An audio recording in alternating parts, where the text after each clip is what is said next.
আমরা অনেকেই হয়তো জানি না গুণ কাকে বলে, ভাগ কাকে বলে।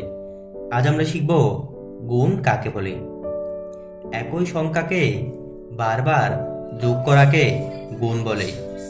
যেমন 3 4 12, অর্থাৎ 4কে আমরা যদি 3বার যোগ করি তাহলে 12 হয়। অর্থাৎ একই সংখ্যাকে বারবার যোগ করাকে গুণ বলে। ভাগ কাকে বলে? একই সংখ্যাকে সমান সমান ভাগে ভাগ করাকে ভাগ বলে। যেমন 12কে আমরা যদি 3 দ্বারা ভাগ করি তাহলে 3 4 12 অর্থাৎ 4 পাই। আমরা যদি এই গড়গুলো দেখি, এখানে 15টি গড় রয়েছে। আমরা যদি 15টি গড়কে 5 5 করে ভাগ করি তাহলে আমরা 3 ভাগ পাই। অর্থাৎ 15কে 5 দ্বারা ভাগ করলে 3 পাওয়া যায়।